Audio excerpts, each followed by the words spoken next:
Let's talk about the Maxwell-Boltzmann distribution. What do you think the universe is made of? Well, the first thing you would think of is atoms and molecules. But that wasn't so obvious to physicists in the 1800s. In fact, during the 1880s, Stephen Boltzmann was one of the first physicists to provide concrete evidence for the kinetic theory of gases. In other words, that gases are made of atoms and molecules. His greatest achievements were the development of statistical mechanics and the statistical explanation of the second law of thermodynamics. Statistical mechanics is one of the pillars of modern physics. It describes how macroscopic observations, such as temperature and pressure, are related to microscopic parameters that fluctuate around an average. For example, the speed of movement of atoms. One such great achievement of statistical mechanics is the Maxwell-Boltzmann distribution. While it was first developed by Maxwell in the 1960s, Boltzmann carried out significant investigation into the physical grounds of the distribution, which is strongly linked to the kinetic theory of gases. The kinetic theory of gases assumes that the molecules are very small relative to the distance between molecules, and that the molecules are in constant random motion and frequently collide with each other and with the walls of any container. And the question that Maxwell and Boltzmann asked themselves was, at what speed are the particles moving at? Is it possible to quantify this? Maxwell and Boltzmann considered that the speeds of the gas molecules are in a distribution, that is, at any instant in time, there is a spread of speeds that the gas molecules undergo.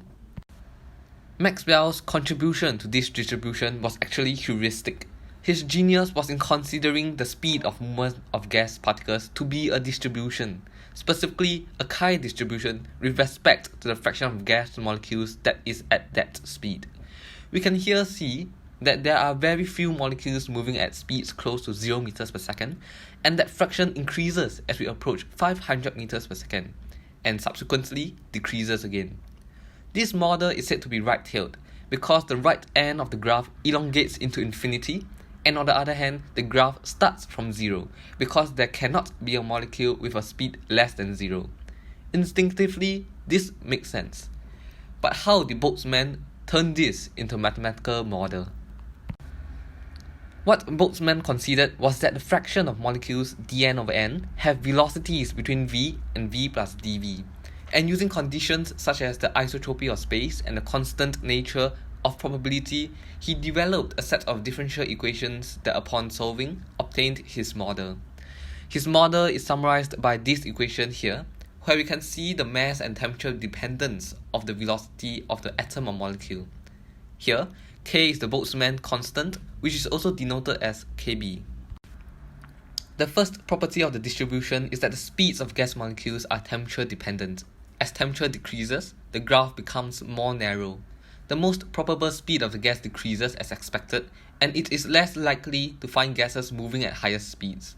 Since the area under the graph represents all the molecules in a container, which must be constant, the peak has to become higher. Similarly, the graph becomes broader when temperature is increased because the maximum range of speed of molecules is increased. Each molecule can now possess a wider range of speed, and as a result, the number of molecules at a specific speed is decreased, resulting in a lower peak over a wider range of speeds. We normally use the root mean square to address the velocity of the gas molecules. This is actually a mathematical trick to help our calculations behave more like the real world. For example, consider the movements of gas particles. What is the average velocity of these gas molecules in the box?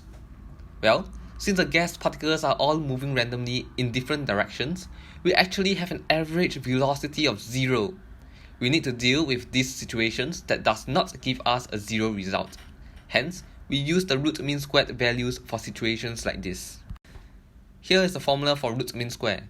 Or in simple terms, the root mean square is basically the square root of the mean of the summation of all squared values. Since the squared values ignore the negative signs, so when we take the root mean square, we will get a positive value instead of 0.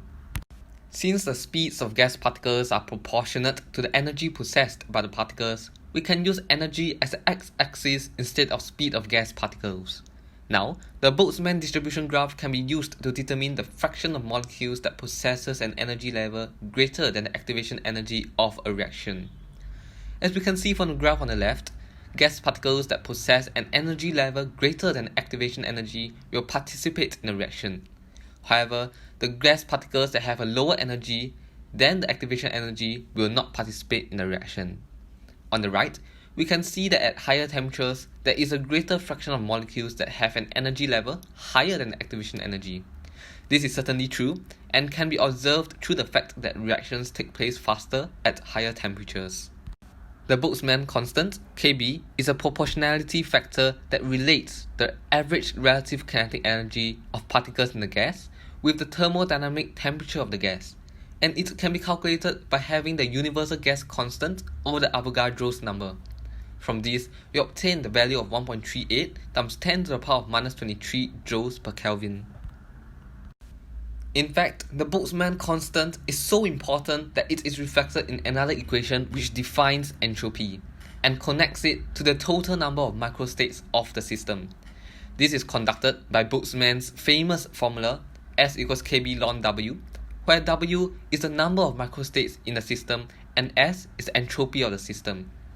Boltzmann was so influential in this field of statistical physics that this famous equation was inscribed on his gravestone. Indeed, the Maxwell-Boltzmann distribution is only one of the many important discoveries that Boltzmann made during his lifetime.